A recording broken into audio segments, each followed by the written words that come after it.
Vanessa Hua. Thanks.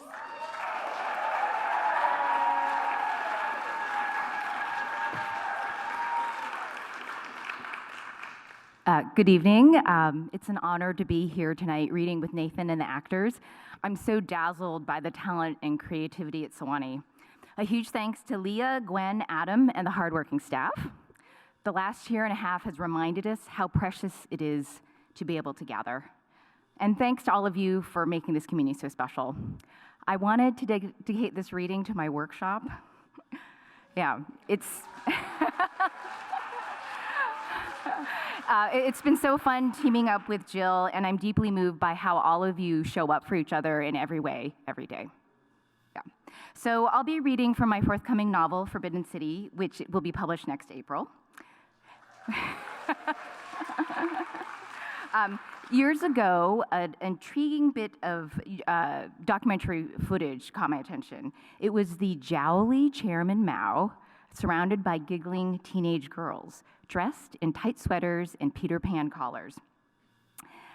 You may or may not know that Chairman Mao was a fan of ballroom dancing and young women, with whom he partnered with on the dance floor and in the bedroom. But when I tried to find out more about the dance troupe, I didn't find much. In his memoir, the chairman's physician said it was the highest honor of their lives for these women, the most uplifting, exciting, exhilarating experience they would ever know. I suspected it might be more complicated than that. And I wanted to tell a story that fell outside of the official record through the eyes of one of these young women.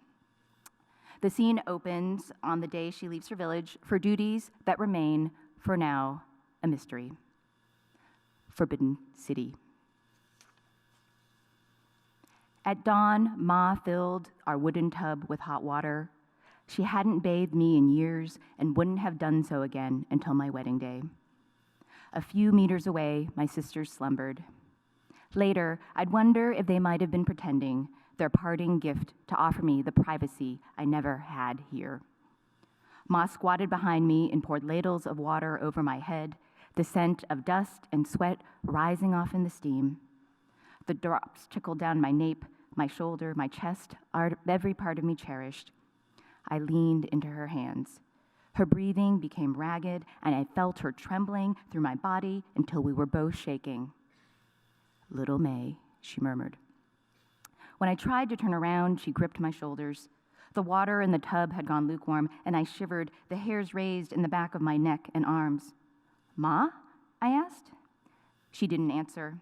She dried me in circling strokes, her hands slowed as if to delay our parting. It was the tenderness I'd always craved from her. Though she must have heard the fear in my voice, she couldn't face me. Not then, maybe not ever again. She would no longer warn me about fox fairies, shapeshifters who roam the twilight to lure travelers, of disappeared girls, runaway or raped, kidnapped or killed. She knew she had no choice but to give me up, I can now see, and I didn't want me thinking about the dangers ahead. In that moment, though, I hardened against her, against my fear and my anger. She couldn't help me, and I didn't need her. The picture of the chairman on the wall seemed to nod in the flickering light. He alone would protect me on this journey. Ma helped me step into pants and a tunic that she had patched and pounded clean in the river. She braided my hair into a coil. I gave in to the gentle tugging, into the mesmerizing firelight, hoping that I would be transformed like the braid, intricate and beautiful and strong as a model revolutionary. Shifting my eyes, I tried to hold still to keep from disturbing my mother's work. It was an hour spent on me alone for what seemed like the first time in my life. The aunties had muttered that the party official would realize his error, that I'd never leave the village. Behind their words, I understood they were asking, why not my daughter? Yesterday, one of them went to the headman and presented herself to him, his for the taking if he would send her daughter in my place. He'd burst out of their meeting, calling her black-hearted a whore. She'd been marched through the village, her arms pinned behind her back to be dunked in the latrines. You all might as well jump in after, I wanted to say, because every day here felt like drowning. I was bound for the world where the revolution quickened, and I might find others like me, where my dreams might be recognized and accepted, and my worth wasn't measured only in the sons I bore. Gazing at my mother's wrinkled face, I realized that she'd once been my age, leaving her family to marry a man she had never met. She didn't know she would endure beatings from her husband, endure the curse of daughters, the death of sons, and swallow suffering as often as air. If she had known, would she have left her village? That was how we survived, by not knowing what was ahead. She pressed a wooden cup into my hands, a murky brew that gave off the smell of boiled pond scum. Sipping it, I winced, my tongue curling back on itself.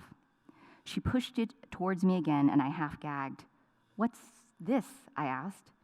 Instead of answering, she handed me a pouch filled with tiny lumps the color of bone, their stench even more intense than what she'd brewed.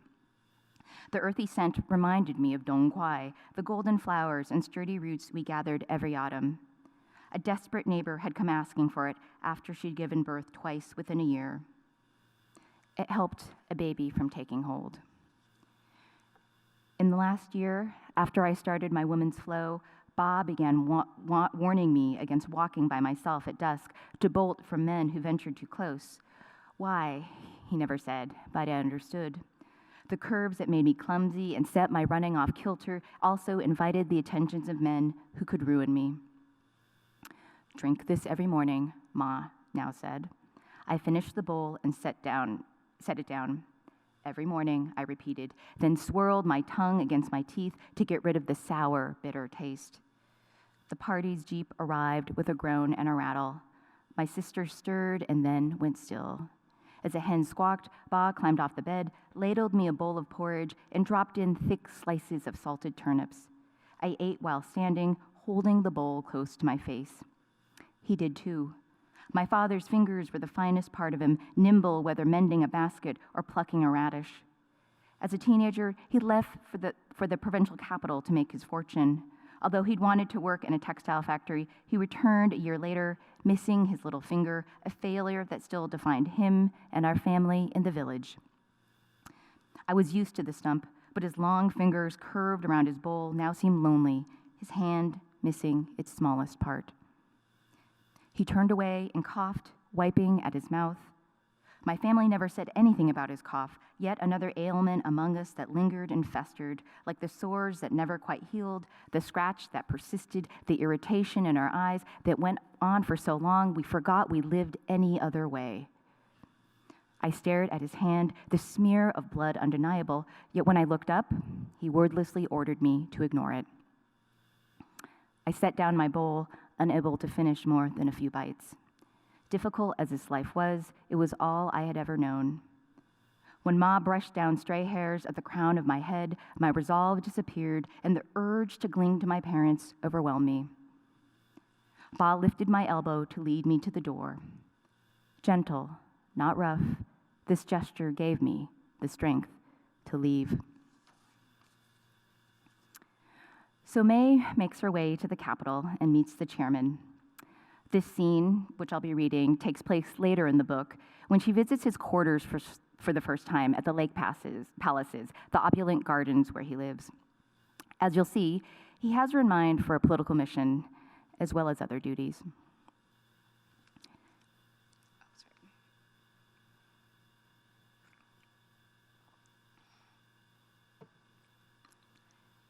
At the dance party, I tugged the chairman back for song after song to tire him out. We didn't stay for long. He led me from the pavilion, slipping down a covered corridor with carved stone posts and red and gold stripes of paint glimmering on the beams overhead. As we approached a courtyard, the guards flicked on harsh lights that revealed patches of sweat blooming on the chairman's back and at his armpits. The thrum of music had faded, and it felt like we'd taken a path into one of those wooden puzzle boxes made by my neighbor back home.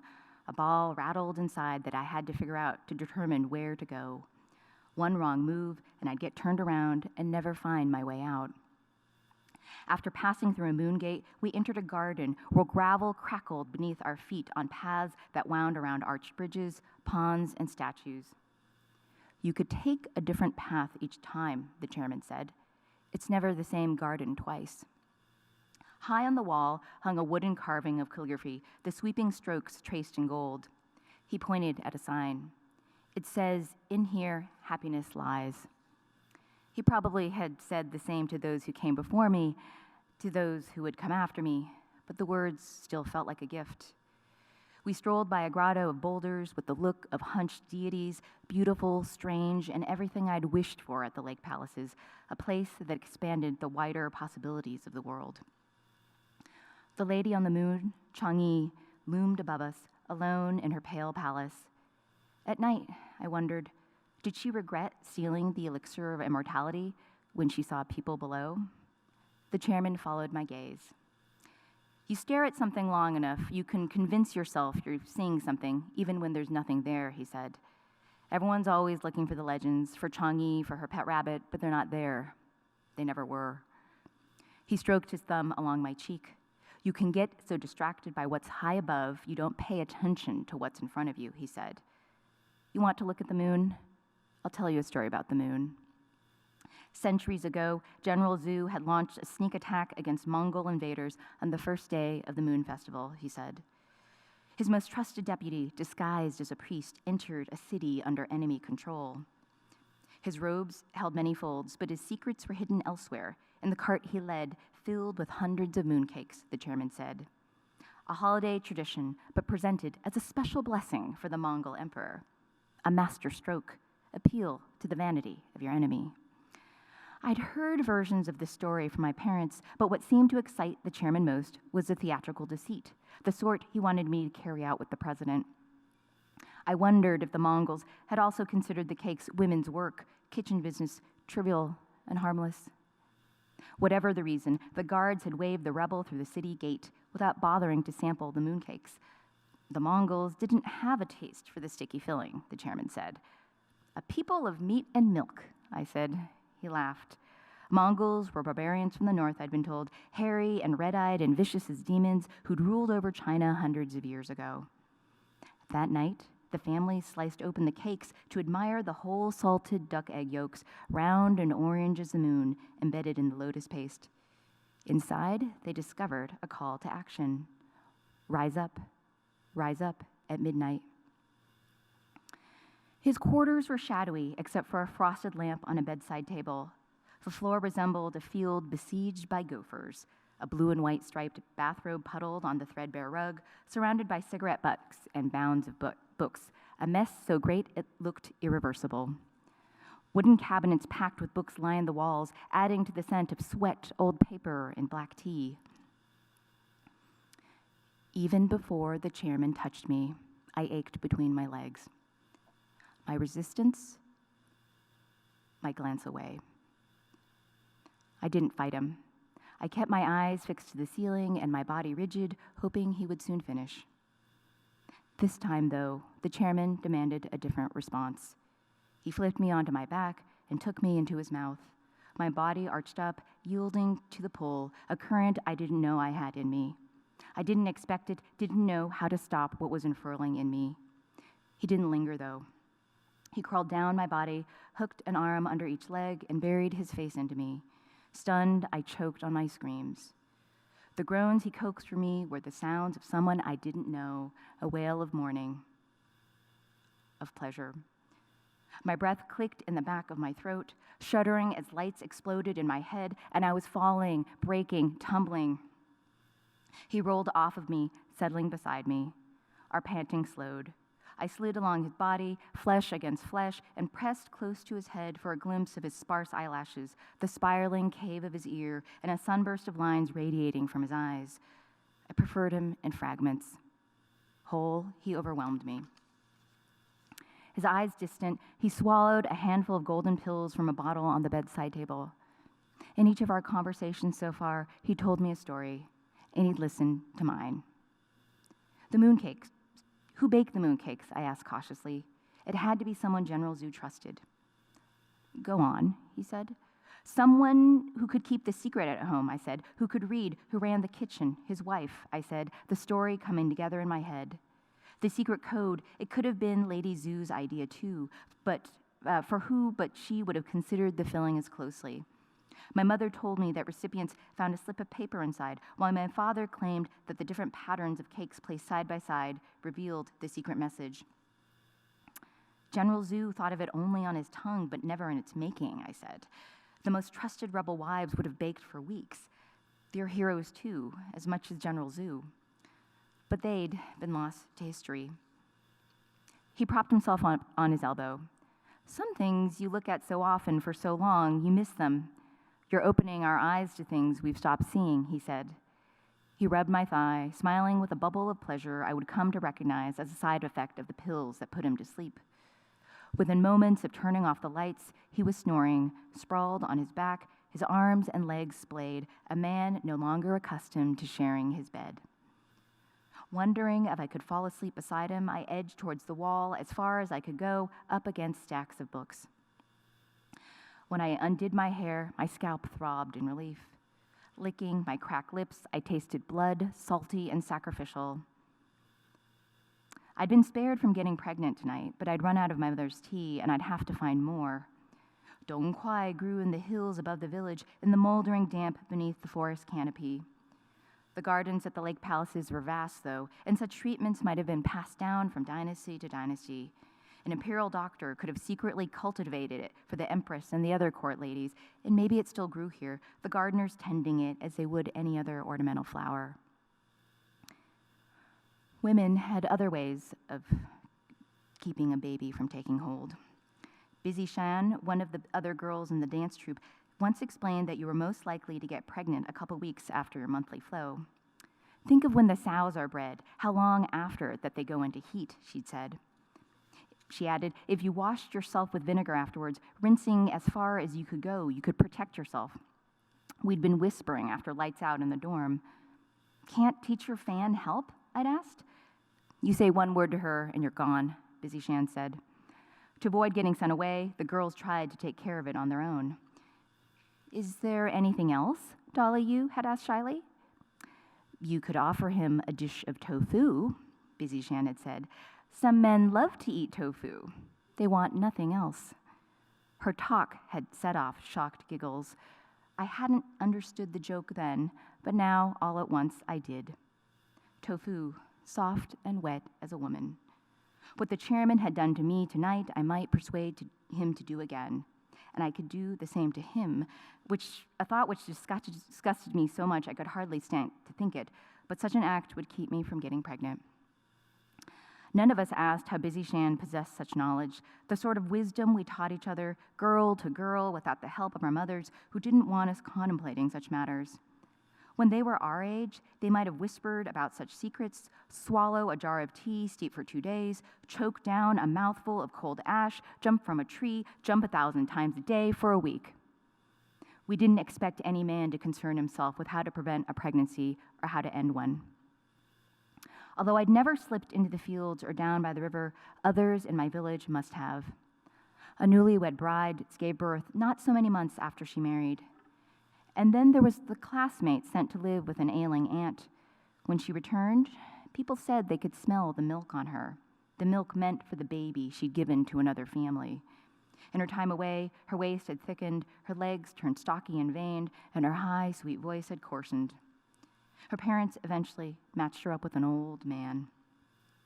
But it was the widow who haunted me most. She hid her pregnancy until she collapsed in the fields and gave birth to a baby boy, raw and red as a skinned rabbit. He died a day later. How broken she was afterward, her arms and legs shambling and her hair matted. A worn-out shoe, a whore. She might have been raped and raped again, every man a suspect, or she'd been someone's mistress, every wife made vulnerable. She had wronged us all, and in return, we despised her. She had to empty the latrines and tote water to the hilliest fields, stuck with the worst chores, until one day she disappeared. Wind now rustled in the trees, their branches tapping against the windows. The chairman shifted, kicking me in the calf. I held still, and he didn't wake up. Back home, my family would curl together on our brick bed. In the dormitory, Midnight Chang would turn her wrath on another girl, doing to her what she couldn't to me. I alone had the chairman tonight. Thank you.